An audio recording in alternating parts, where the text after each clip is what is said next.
Jesus Cristo é o Senhor no céu, na terra e debaixo. De otra manera, ¿qué pasa? El vino nuevo romperá los odres y se derramará, y los odres se perderán. O sea, nadie va a hacer eso, y ya lo vimos ayer. ¿Y ahora qué deberíamos hacer? Mas el vino nuevo en odres nuevos se ha de echar, y lo uno y lo otro se conserva. Entonces vamos a hablar un poco del efecto del vino nuevo y la importancia de los odres nuevos para que el vino no se pierda y tampoco los odres. Vamos a abrir un pasaje ahí en 1 Corintios capítulo 3, verso 6, que nos habla de ese proceso del vino de fermentarse, porque el vino apenas comienza a fermentarse, sus gases producen que el odre, como era un odre de cuero, se expandiera. Entonces hoy vamos a hablar de el crecimiento del vino nuevo, o el crecimiento de Dios por su palabra en medio de su pueblo. Y la importancia de que nosotros podamos ser vinos nuevos de tal manera que ese crecimiento corresponda a nuestra realidad como cuerpo de Cristo. Amén. Entonces dice aquí Pablo en 1 Corintios 3:6, yo planté, Apolo regó, pero el crecimiento lo ha dado Dios. Entonces el odre tiene que ser un odre nuevo para que él pueda crecer. El odre tiene que ser un odre flexible para que él pueda soportar el efecto del vino nuevo. Ahora Pablo nos dice que ese crecimiento es un crecimiento de Dios. Por un lado nosotros encontramos que la Escritura nos muestra que hay un crecimiento de Dios, pero también esta epístola nos muestra que hay un crecimiento falso. ¿Cómo podemos ver cuando la iglesia está creciendo bíblicamente, sanamente, espiritualmente, y cuando podemos ver que la iglesia está creciendo de otra manera? Es muy fácil determinarlo. ¿Qué hace que la iglesia crezca? En este caso, el buen ejemplo es que la iglesia crece no por algo en sí misma, sino por algo que Dios produce a través del vino. Ahora, hay crecimiento como el que Pablo mismo nos dice ahí en 1 Corintios, que es cuando el pan es leudado, ¿sí? La levadura también produce crecimiento, pero es un crecimiento que es una figura negativa. Entonces, a veces nosotros podemos tener el contenido y mezclarlo con ciertas cosas que hacen que el pan crezca, pero es un crecimiento peligroso, falso, y que muchas veces caracteriza la apostasía. Si usted estudia segunda de Pedro, si usted estudia la epístola de Judas, si usted estudia las palabras de Pablo a Timoteo, usted se va a dar cuenta que una de las características de los falsos maestros es que muchos seguirán sus disoluciones. O sea, a veces la falsa enseñanza tiene la característica de que crece rápidamente, pero con un olor extraño, ¿sí? Por ejemplo, dice 1 de Timoteo y 2 de Timoteo, Pablo diciéndole a Timoteo que en los posteros tiempos muchos apostatarán de la fe. Y Pablo le dice a Timoteo, por eso tú tienes que predicar a tiempo y fuera de tiempo. Y le explica por qué. Le explica porque llegará un momento donde los creyentes o las personas tendrán comezón de oír la palabra. Entonces se amontonarán falsos maestros que hablarán según sus disoluciones. ¿Qué quiere decir eso? Llegará un momento que la iglesia no va a querer el vino nuevo, pero va a haber un montón de falsos maestros que enseñarán a la iglesia aquellos deseos carnales que la iglesia quiere oír. Entonces, si la iglesia quiere prosperidad, se predica prosperidad. Si la iglesia quiere éxito, se predica éxito. Si la iglesia aspira y desea cosas carnales, entonces se le predican cosas carnales y ten temporales. Y cuando usted abre las puertas de un lugar y le ofrece a la persona lo que sus deseos carnales quieren oír, entonces ese lugar se llena de gente. Pero la gente ni se arrepiente, ni conoce a Cristo, ni se está santificando, ni se está preparando para la gloria. Simplemente están torciendo el evangelio para satisfacer sus deseos egoístas. Y eso prospera bastante. Eso es levadura en la masa. Un poco de levadura hace que una iglesia o un pan crezca tanto, pero es un crecimiento que cuando usted coge, usted se da cuenta que es solo aire. No está Cristo, no está su palabra, no está el arrepentimiento, no está la fe genuina, no está la santidad, no está el amor, no está la comunión. ¿Usted ha visto eso? Hermanos, hay lugares donde el pastor coge la doctrina, la teología de la prosperidad y en 2 años tiene 2,000 personas engañadas, codiciosas, superficiales, que están pervirtiendo el evangelio. Ahora, hay un crecimiento que es verdadero, santo de Dios, hermano, que es como dice Pablo, hay un crecimiento que produce Dios, que está relacionado al vino nuevo, ¿sí? El otro es levadura. Este que hace es la misma vida, el mismo poder de la palabra, el que va generando algo en la iglesia. Y Pablo dice aquí algo muy interesante. Dice, yo planté, Apolo regó, pero el crecimiento lo ha dado Dios. Aquí Pablo muestra 2 aspectos de un crecimiento genuino. Por un lado, el crecimiento genuino nunca es apartado de Dios. Es la gracia de Dios, es la misericordia de Dios, es la vida del Espíritu Santo, es el poder sobrenatural de la gracia divina la que lleva a un verdadero crecimiento en la iglesia. Pero eso no anula nuestra responsabilidad, porque el mismo Pablo dice, yo planté y Apolo regó. Y gracias a eso y a la gracia de Dios hubo un crecimiento divino. Ayer hablábamos el ejemplo de Pablo en el ministerio de la iglesia a los Corintios. Ustedes recuerdan, eso está ahí en Hechos capítulo 18, lo leíamos ayer. Podemos mirar unos aspectos para entender ese yo planté y Apolos regó. Porque también a veces tenemos la idea falsa de que el crecimiento es algo que Dios hace, pero no involucra nuestra responsabilidad. Por un lado Pablo trabaja y Apolos también, y por otro lado Dios da crecimiento. Por un lado es nuestra parte, por otro lado también es Dios con nosotros y nosotros con Él, ¿sí? Pablo tal vez llega a una de las ciudades más importantes de su época. Hay algunos estudiosos que dicen que los 2 centros más importantes que pisó Pablo en su ministerio fue la iglesia de Éfeso y la iglesia de Corintio. Estas 2 ciudades eran extremadamente importantes en su época. Corintio quedaba ubicada en un sector donde era el tránsito comercial de la religión. Era sumamente importante. Había abundancia de escuelas de filosofía, había abundancia de idolatría. La idolatría estaba ligada a una perversión inmoral, ligada a la idolatría falsa. La prostitución en la ciudad era algo terrible y se conocía como el centro internacional de la homosexualidad. Una ciudad terrible, ¿no? ¿Quién va a estar y quién va a querer estar en una ciudad así? Pero Dios escogió esta ciudad para que Pablo hiciera una obra bien interesante. Y dice Pablo, yo planté. Entonces vamos a ver qué es eso de yo planté. Ayer lo leíamos en el capítulo 18, en el verso 4, cuando Pablo llega ahí, dice, y discutía en la sinagoga todos los días de reposo y persuadía a judíos y a griegos. O sea que nosotros deseamos que el vino crezca. Pero hermanos, para que el vino o la palabra crezca necesita ser predicado. Necesita ser predicado constantemente, insistentemente, fielmente, fervorosamente. Nosotros no podemos esperar que las personas se conviertan si no estamos predicando el evangelio. Pablo dice, ¿cómo creerán si no hay quien les predique?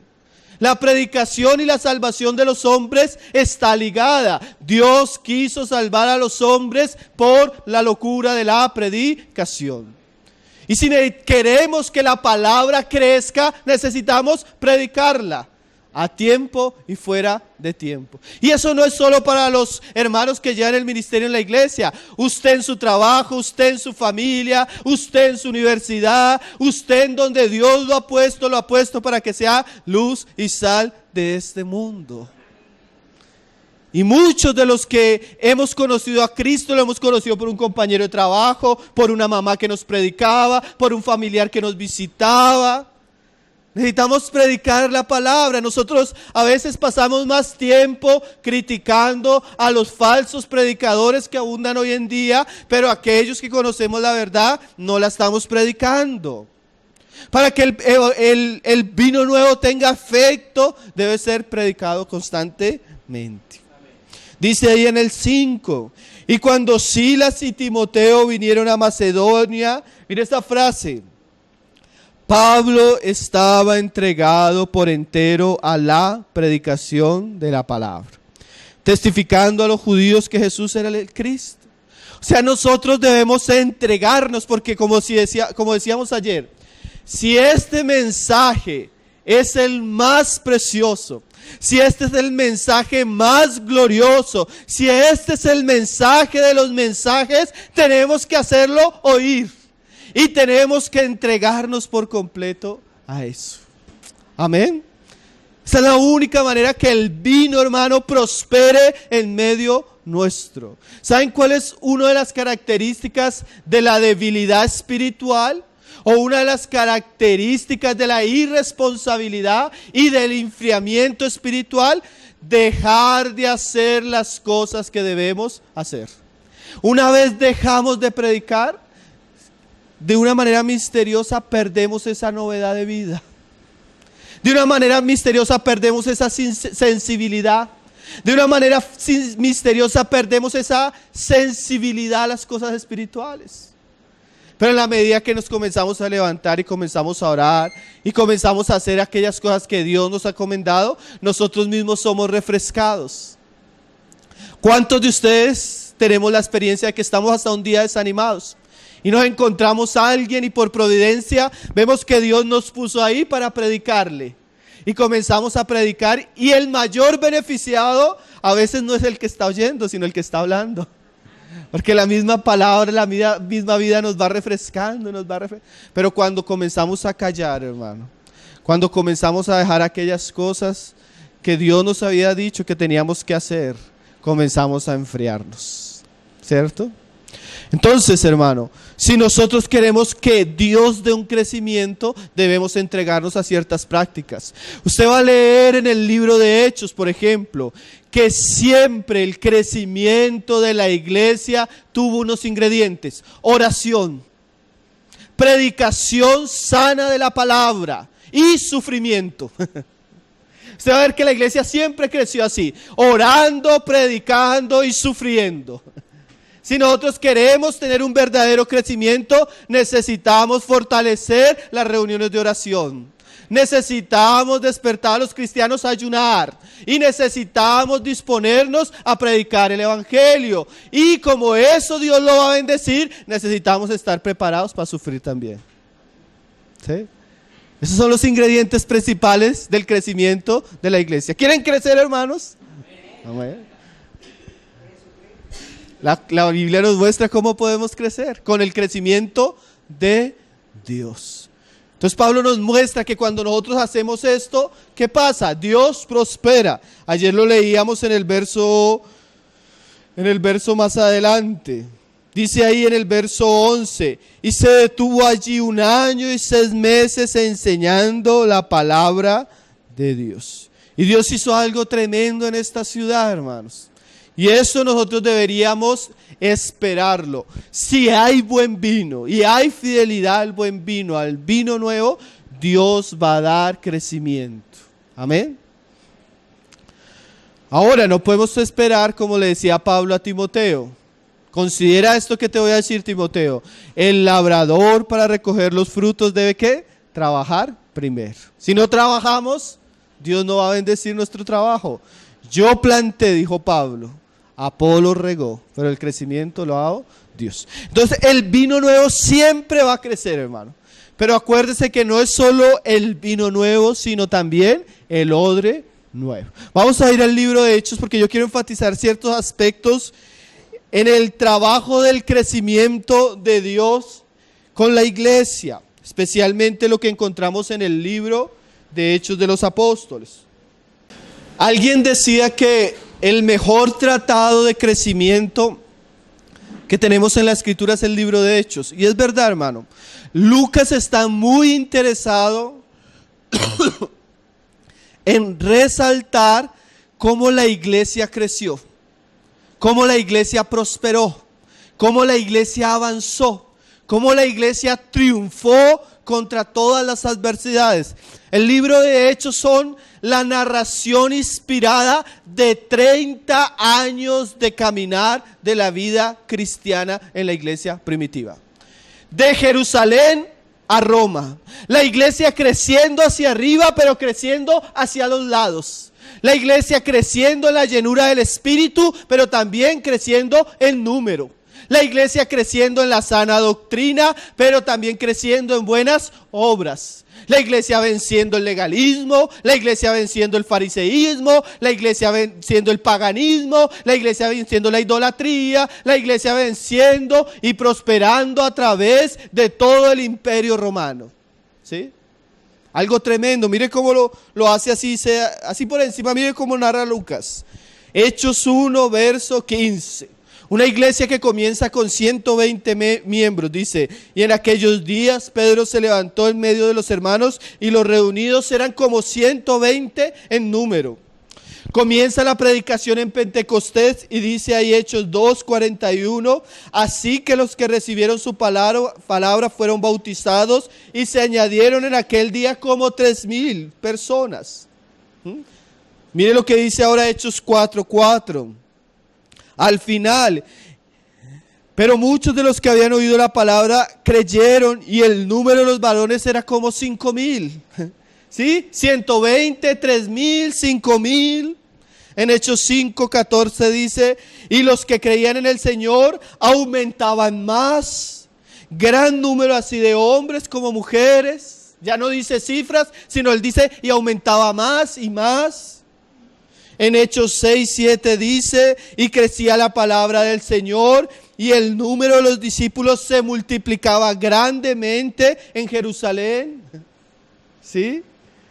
Entonces la iglesia de Jerusalén comienza con 100 miembros, pasa a 3,000, se suman después otros 5,000, después se suman multitudes, se convierten más, y ya Lucas no nos da cifras. Viene la persecución, salen los hermanos de Jerusalén, comienza a llenarse de iglesias en Judea, en Galilea, en Samaria. Y viene el capítulo 9, 10, 11, 12, 13, se convierte Pablo y ahí sí el asunto mejora. Pablo, como un gran hombre de Dios, lleva el evangelio hasta Roma, sembrando y plantando iglesias en todo el imperio. En Acaya, en Macedonia, y el evangelio crece y crece y crece. ¿Por qué, hermanos? Porque el vino nuevo es sumamente poderoso. El vino nuevo, como decía Spurgeon, la palabra de Dios es como un león. Solo necesitamos soltarlo y él hace el trabajo. Y así cuando nosotros predicamos fielmente la palabra de Dios, hace su trabajo.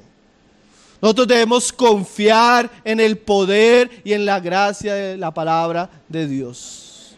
La desconfianza de muchos en ese aspecto ha hecho que muchos usen el pragmatismo y todo tipo de métodos para el crecimiento en la iglesia.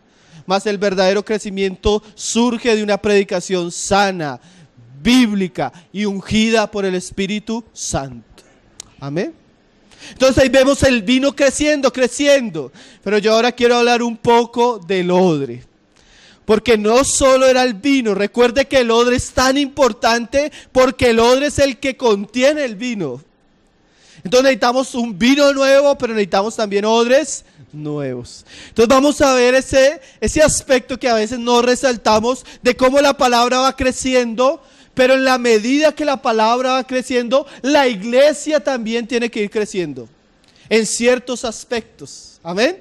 Entonces vamos a ir a verlo. Bueno, creo que desde el capítulo 4, en el capítulo 2 lo podemos ver ya. Hechos 2, verso 44. Después de la conversión de 3,000 personas en Pentecostés. Y dice: todos los que habían creído estaban juntos. Y mira esta frase: y tenían en común todas las cosas. Y vendían sus propiedades y sus bienes y lo repartían a todos según la necesidad de cada uno. Ahora se da un ejemplo más específico después en el capítulo 4. Y dice: y la multitud de los que habían creído era de un corazón y una alma. Y ninguno decía ser suyo propio nada de lo que poseía, sino que tenían todas las cosas en común. Ahora, ya Lucas en este pasaje no nos está hablando de la cosecha, si se puede decir, sino de la manera como la iglesia en Jerusalén se conformó al crecimiento que Dios estaba dando. Y es que usted póngase a pensar, a veces nosotros quitamos un poco la grandeza de este evento. Este evento fue único tal vez en la historia de la iglesia. Vienen a Jerusalén de todas las naciones los judíos que estaban dispersos a celebrar la fiesta de Pentecostés, ¿sí? Y están todos en Jerusalén y habían mucha gente y comienzan los discípulos a hablar en lenguas, se predica la palabra en Pentecostés y muchos se convierten. Hay un avivamiento en Jerusalén. Y todos los que vienen al avivamiento, al ver lo que Dios está haciendo, el cumplimiento de los tiempos, ellos ya no quieren regresar a sus tierras. Ellos quieren estar en el lugar donde Dios está haciendo un avivamiento. Entonces imagínense, Dios comienza a hacer algo acá y llegan multitudes y se convierten. Pero póngase a pensar, esos que vienen no tienen casa. Esos que vienen no tienen que comer. Esos que vienen son extranjeros. Y se quieren quedar porque Dios está haciendo un avivamiento en la iglesia. Y la palabra está prosperando. Entonces usted ve que la iglesia en Jerusalén, por causa de esa misma obra que Dios está haciendo, ella comienza a expandirse. ¿Sí? Porque el crecimiento trae eso. El crecimiento trae cierta responsabilidad. Y nosotros requerimos cierta capacidad espiritual para que las cosas que el Señor está haciendo no se pierdan. ¿Qué hizo la iglesia en Jerusalén? Dice ahí en el verso 44 del capítulo 2, dice: todos los que habían creído, ¿qué sucedía? Estaban juntos. Eso ya es interesante, hermano. Porque para que el odre no pierda el vino o no pierda lo que Dios está haciendo, el odre tiene que ser un odre flexible y resistente. ¿Recuerda? ¿Y qué hace que el odre se pueda volver resistente al crecimiento de Dios? El amor y la unidad. Eso ya comienza a enseñarnos algo, hermano. Cuando la iglesia crece, uno de los grandes peligros que nosotros encontramos en Jerusalén y en la iglesia de Corintio, que era el pasaje donde estábamos leyendo, son las divisiones. ¿Sí? La iglesia a veces se sectoriza. Eso es parte del viejo hombre. La iglesia a veces tiene preferencia hacia Apolos o hacia Pablo o hacia Cefas. Eso es parte del viejo hombre. ¿Qué era lo que caracterizó a Jerusalén? Amor. Unidad. Hermano, ¿cómo Dios va a traer personas si nosotros no las amamos? Si nosotros no estamos dispuestos a pastorearlas, a cuidarlas, a que ellos vean a Cristo en nosotros. Mira lo que veían las personas. Estos cristianos están vendiendo todo para poder ayudar a los que están entre ellos. Tremendo, ¿no? Yo una vez fui a un lugar y los hermanos, yo veía que el Señor añadía personas y cuando volvía ya no estaban. Y volvía a ir y el Señor añadía personas y cuando volvía ya no estaban. Y yo decía, pero qué fenómeno tan extraño. Y un día hablando con uno de los hermanos me dijo, no hermano, es que yo le pregunté, bueno, y fulano de tal y la familia tal, ¿por qué no están? No, es que no. No, pero ¿qué pasó? No, es que no. Nosotros preferimos estar pocos, porque entre más pocos, menos problemas. ¿Usted puede creer eso, hermano?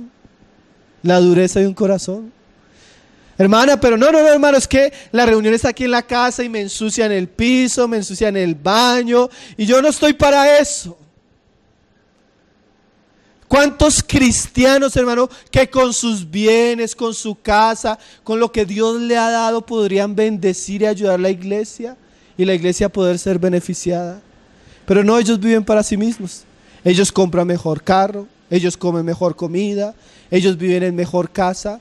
Su abundancia es para ellos y no para Cristo. Entonces, si nosotros hablamos de un crecimiento genuino, debe haber amor, debe haber entrega, debe haber compromiso para que la cosecha no se pierda en nuestras manos. ¿Cierto? Imagínense, yo me pongo a pensar todos los hermanos vendiendo sus heredades para poder cuidar de los que Dios había traído. Y a veces nosotros tenemos el problema que los cristianos antiguos, los que deberían estar ayudando a los otros, son los más irresponsables. Son los que menos vienen a las reuniones, son los que menos van a la reunión de oración, son los que menos participan en el dar, son los menos comprometidos. ¿Cómo Dios puede bendecir una iglesia así, hermanos? ¿Cierto? No es solo tener buena palabra o vino nuevo, hermano. La iglesia debería volverse odre nuevo. O sea, que ella tenga la capacidad, por el Espíritu, por el amor, por causa de las necesidades, de poder suplir lo que está faltando. Watchman Nee decía lo siguiente, muy sabiamente: hay cosas por las cuales la iglesia no debería orar. Entonces, por ejemplo, un ejemplo particular, nosotros hace poco teníamos un teclado que nos prestaban para la alabanza, y la persona que nos lo prestó no lo pidió. Entonces dijimos, no, ahora nos vamos a quedar sin teclado. Oremos por eso. Entonces yo me recordé lo que decía Watchman Nee. ¿Cómo así que oremos por eso? Hermanos, necesitábamos recoger para el teclado. ¿Usted cree que hay que orar cuando tal vez muchos de nosotros tenemos en nuestra cuenta bancaria y no damos? ¿Usted cree que hay que orar cuando muchos de nosotros podríamos participar de una u otra manera? No, hermano, eso muestra que el odre es viejo. Eso muestra que el odre se está secando y no hay amor. ¿Sí? Hermano, es una vergüenza ver cómo hay iglesias que tienen necesidades que muchos de sus miembros podrían suplir y no lo hacen. Son odres viejos. Y Dios no va a bendecir cuando hay ese tipo de odres. Porque Él sabe, imagínense, yo a veces me pongo a pensar, si Dios trajera 5,000 hermanos a donde yo me estoy reuniendo, eso sería un problema muy grave. No podríamos sobrellevarlo.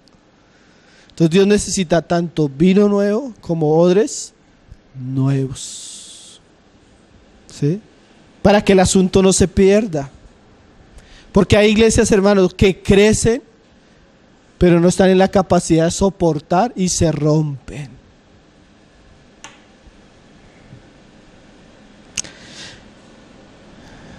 Sí.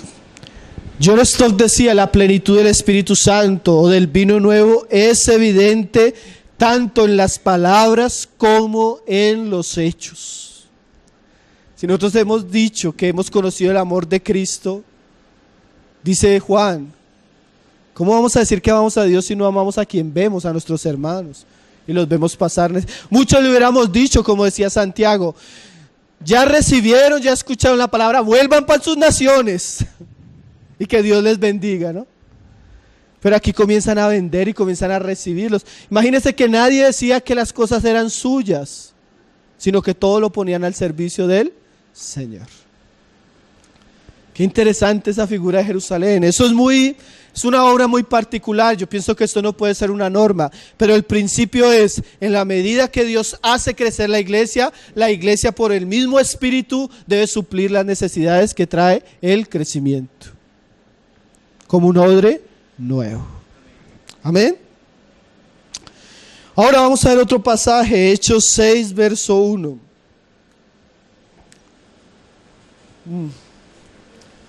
Bueno, en el capítulo 5 tenemos persecución, tenemos otras cosas. Pero yo quiero ver otro aspecto del crecimiento. Mire, dice ahí, Hechos 6, verso 1. En aquellos días, como creciera el número de los discípulos, o sea, el vino está fermentándose, entonces está creciendo. Entonces eso tiene un efecto en el odre. Mira lo que dice ahí. Como creciera el número de los discípulos, hubo murmuración de los griegos contra los hebreos, de que las viudas de aquellos eran desatendidas en la distribución diaria. Ahora, otro fenómeno particular era que habían judíos que eran considerados hebreos, que hablaban el arameo, que vivían seguramente en el territorio de la nación de Israel, pero habían otros que venían de la diáspora, que hablaban griego, que tenían prácticas helenistas, aunque eran judíos. Y esos eran los que habían venido y se habían convertido. Entonces, de alguna manera en la iglesia había dos tipos de cristianos: judíos, hebreos, y judíos griegos. A veces la iglesia en su crecimiento tiene esa diversidad, hermano. Que esa diversidad puede ser preciosa, pero también puede causar problemas, ¿sí? Porque de alguna manera los judíos hebreos se creían más santos que los judíos griegos. Y eran los locales, ¿sí?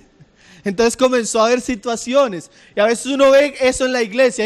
A veces hay situaciones, dos bandos, el Señor tiene a unos más antiguos, llegan otros más nuevos, y comienza a haber una serie de desafíos en relación a ese empalme entre estos dos grupos, ¿sí? Y dice que comenzó a haber una murmuración. ¿Cuál era la murmuración? Como todo se ponía a los pies de los apóstoles tenían que repartir según las necesidades. Y los griegos percibieron o sintieron, o tal vez Satanás generó eso sin que existiera, de que se estaba teniendo preferencias con un grupo sobre el otro grupo. Y Pablo dice que el Señor había puesto a pastorear a los ancianos o pastores de la iglesia de Éfeso sobre todo el rebaño. No somos solo pastores de los griegos o de los hebreos, porque a veces los cristianos quieren que tengamos preferencia también sobre unos. No, hermano, Dios nos puso a pastorear a toda la grey en general. No hay algún cristiano más importante entre otros, ¿sí? A veces hay cristianos que como son más fieles son de alguna manera más preferidos por nosotros. Hay otros que son muy problemáticos, entonces mejor que los pastores del hermano Jair. Pero no, debemos aprender a cuidar ¿qué? Todo el rebaño, ¿sí? La necesidad de la iglesia. A veces uno le dice a los hermanos, va a visitar iglesia, hay problemas. Hermano, ¿cuál es el problema? No es que fulanito de tal dice tal cosa. ¿Y qué dice la iglesia? No, la iglesia está bien. Pero entonces, ¿por qué le hace cuidado a fulanito de tal? No, hermano, usted tiene que tener el buen senso de cuidar la iglesia en su generalidad.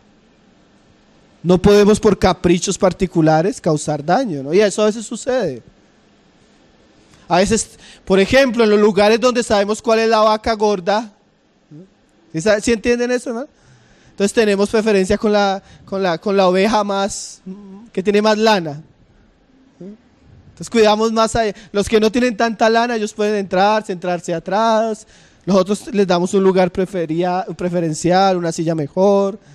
Eso no es de Dios, hermano. Nosotros tenemos que cuidar ¿qué? Todo el rebaño. Los cristianos que nos son agradables y los que no son agradables.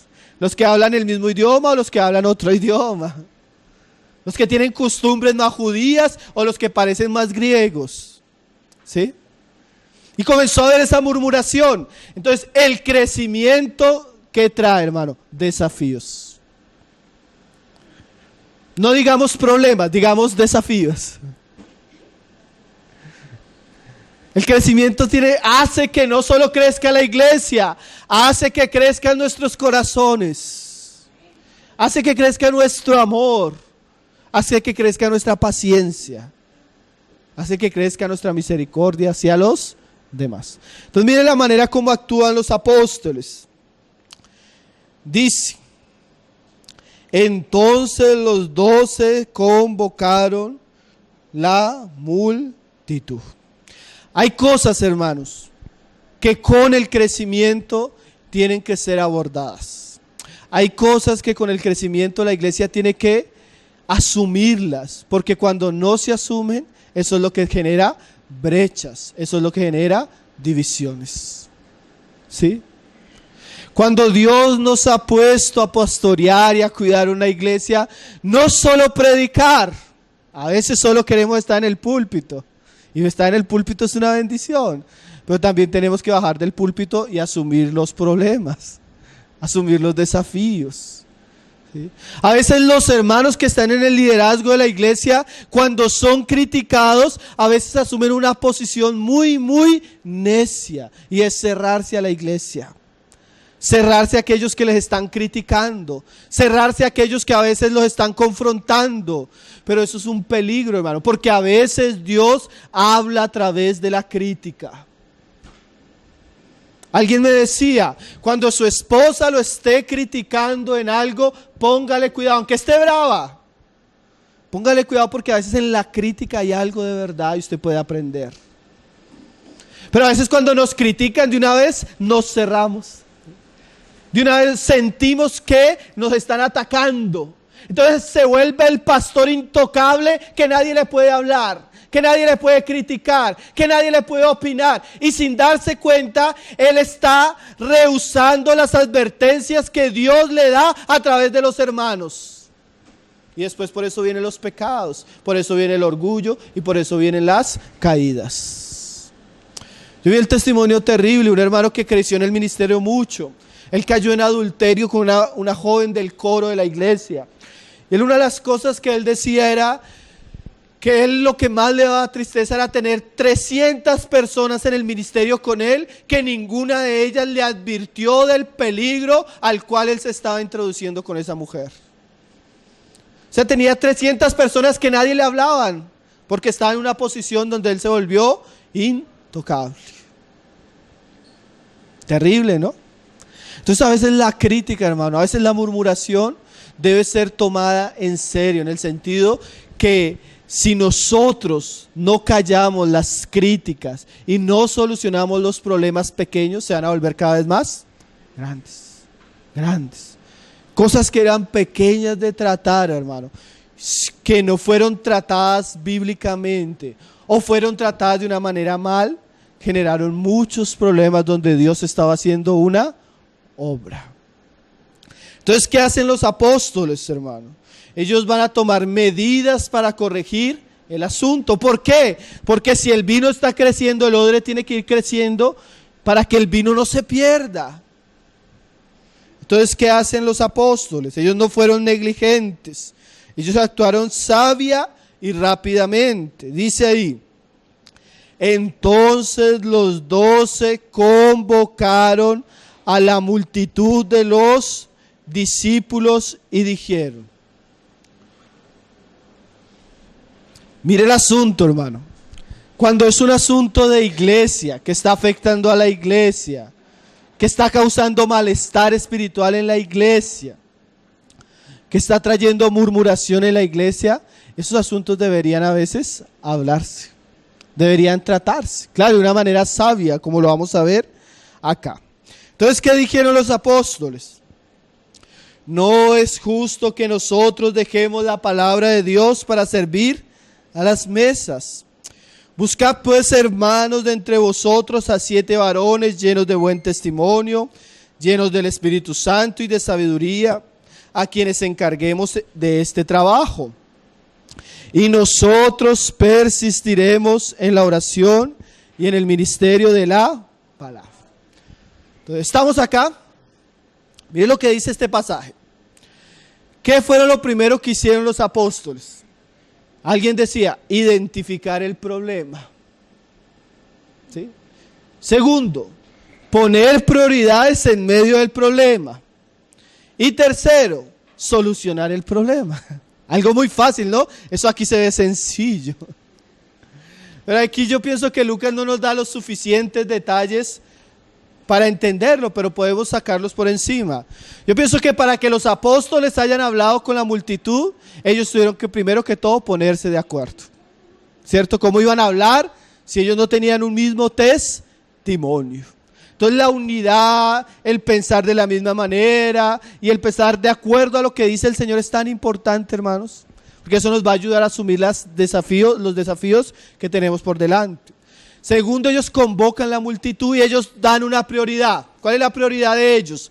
No podemos dejar el ministerio de la palabra.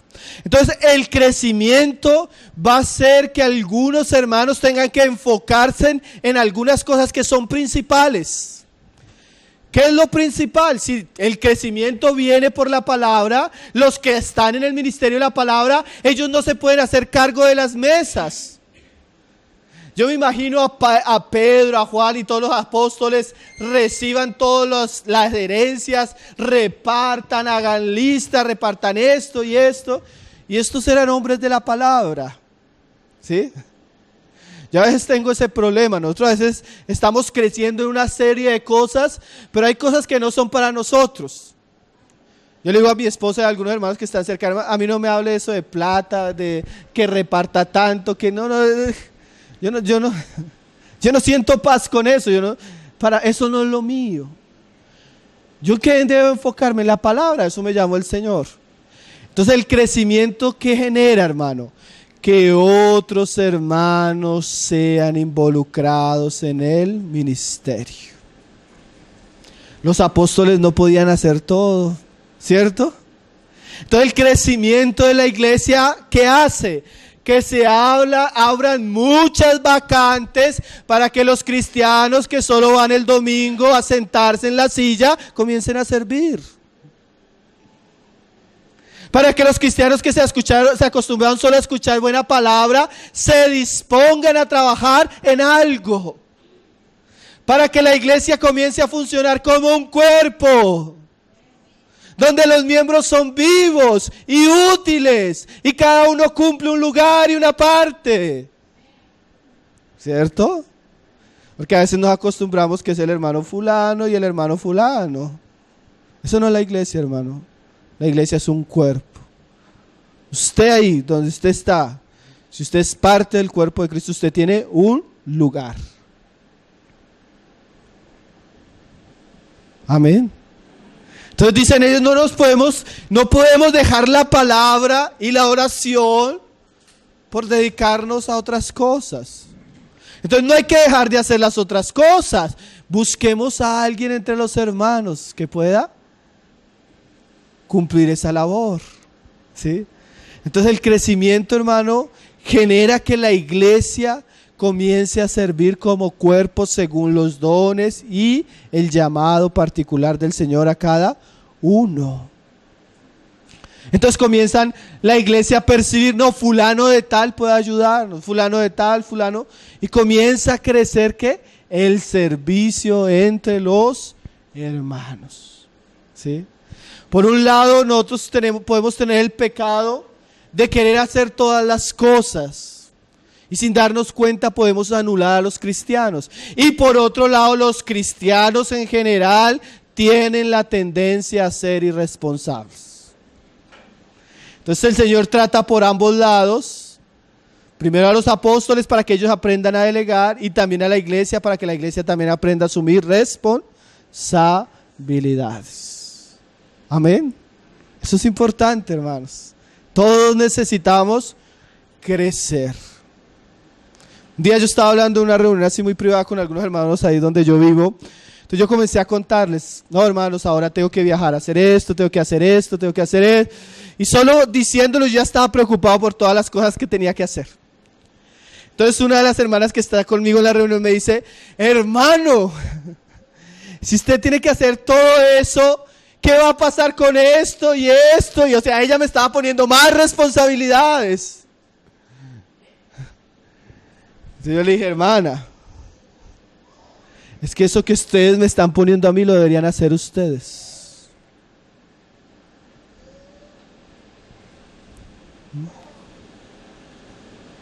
Imagínense.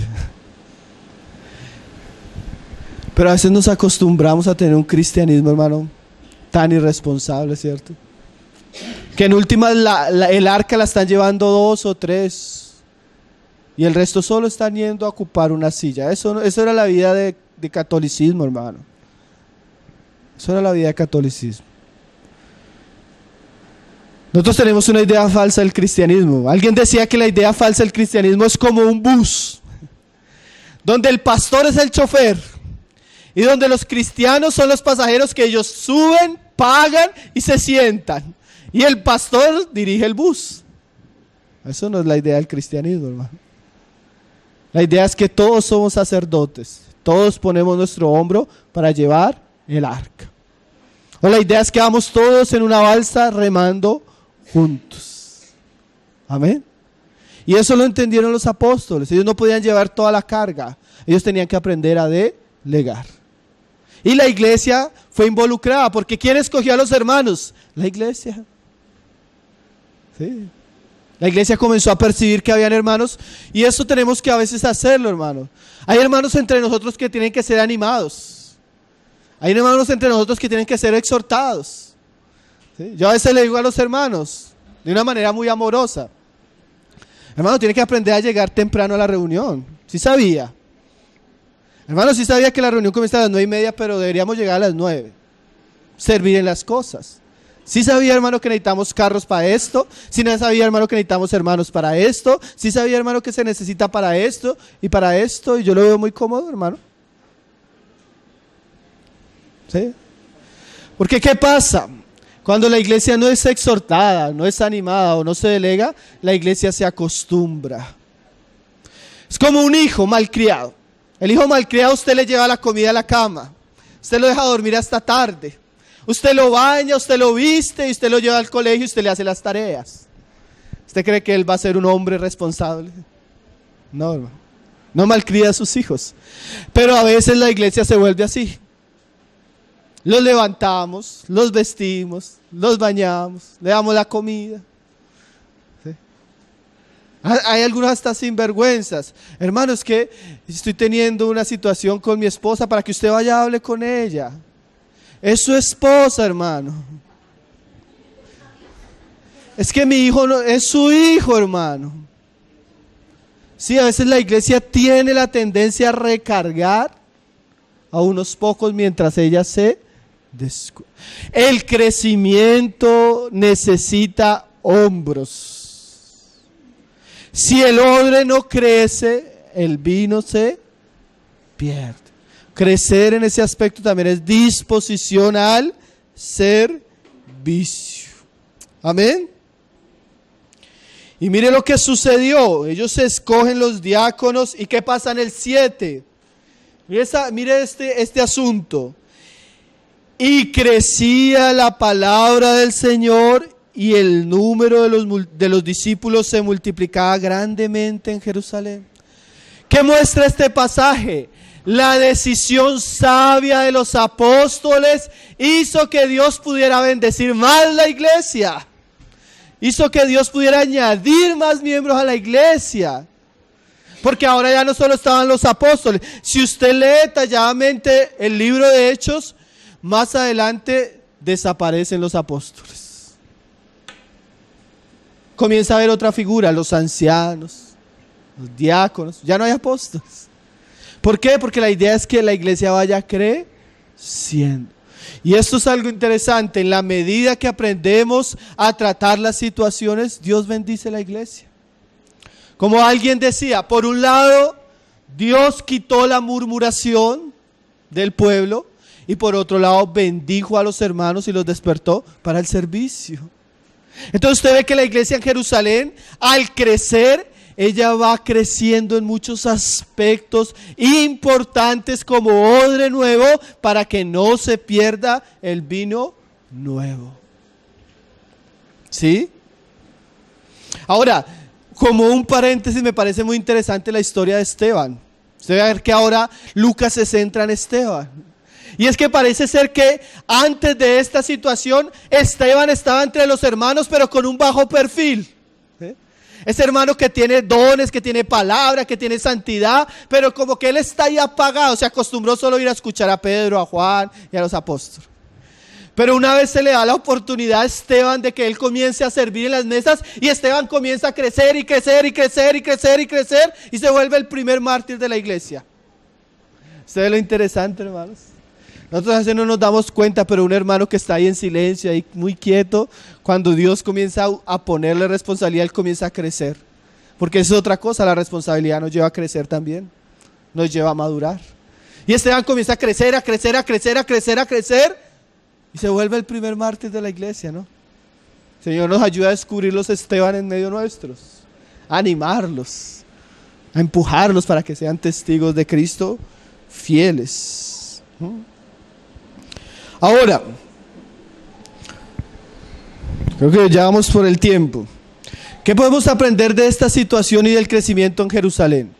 Que los apóstoles no podían descuidar aquellas cosas que fueron la base de la bendición de Dios. ¿Qué fue la base de la bendición de Dios en Jerusalén? La palabra. Nunca podemos dejar de predicar la palabra, hermano. Nunca podemos dejar de enseñar a la iglesia. Eso sería un peligro terrible. Hay veces uno ve eso. Hombres que eran ministros de la palabra, al crecer la iglesia se volvieron más administradores y empresarios que predicadores de la palabra. Y cuando creció su empresa o su negocio llamado iglesia, se fue la unción y se fue el temor. Se perdieron en el camino, se volvieron hombres de negocios, pero descuidaron el gran libro. Y esa fue su caída espiritual. Entonces los hombres de Dios tienen que centrarse en aquello que es fundamental y que sostiene la iglesia: la oración y la predicación. ¿Qué más aprendieron? A delegar. Eso es tan importante, hermano. D.L. Moody decía lo siguiente, era una frase que él usaba mucho: es mejor poner a 10 hombres a trabajar que un hombre a hacer el trabajo de 10. Frase interesante, ¿no? Es mejor poner a 10 hombres a trabajar que una sola persona haga el trabajo de 10. Otro aspecto en este pasaje, lo decía el hermano Warren Wiersbe en su comentario de Hechos. Mira lo que él decía de esto. La iglesia apostólica no tenía miedo de hacer ajustes y cambios en su caminata, con el fin de dar cabida a la expansión del ministerio. Y uno a veces ve que la iglesia, al comenzar a crecer, genera miedos eso. Y el hermano decía que es triste que a veces los cristianos, con el miedo de los cambios, interrumpan el crecimiento y el avance de Dios en su obra. Si la iglesia va a crecer, eso va a generar cambios, eso va a generar desafíos, eso va a generar que a veces nosotros nos replanteemos hacia dónde nos está llevando Cristo y cuáles son las necesidades apremiantes. Necesitamos hombres sabios que puedan ser dirigidos por el Espíritu para suplir esas necesidades. A veces, si no se toman buenas decisiones, se destruye o se obstaculiza el crecimiento. Pero como dice ahí en el verso 6, 7 donde leíamos: y crecía la palabra del Señor y los discípulos, ¿qué? Y el número de los discípulos se multiplicaba grandemente en Jerusalén. Cuando el vino es nuevo y el odre es nuevo, el asunto puede prosperar juntamente. Entonces, hermanos, por un lado está el aspecto del vino y por otro lado está el aspecto del odre. Dios permita que así como en Jerusalén en nuestros días, la palabra del Señor crezca, pero en la misma medida Dios permita que su iglesia crezca. En la misma medida que la palabra prospera, nosotros podamos prosperar espiritualmente. Prosperar en amor, en disposición, en servicio y en sacrificio. Así el vino no se va a desperdiciar. Y termino pues leyendo el pasaje con el que comenzamos. Mas el vino nuevo, ¿en qué? En odres nuevos. Se ha de echar. Y mire esta frase tan interesante. Y lo uno y lo otro se conserva. Por un lado el vino es conservado por el odre y por otro lado el odre conserva el vino y el vino conserva el odre. Hay una relación para que la obra de Dios no sea desparramada o desperdiciada. Dios nos haga a nosotros, hermano, odres nuevos, capaces de crecer, de asumir los desafíos que trae el crecimiento de Dios por causa del vino nuevo. ao leão de Judá.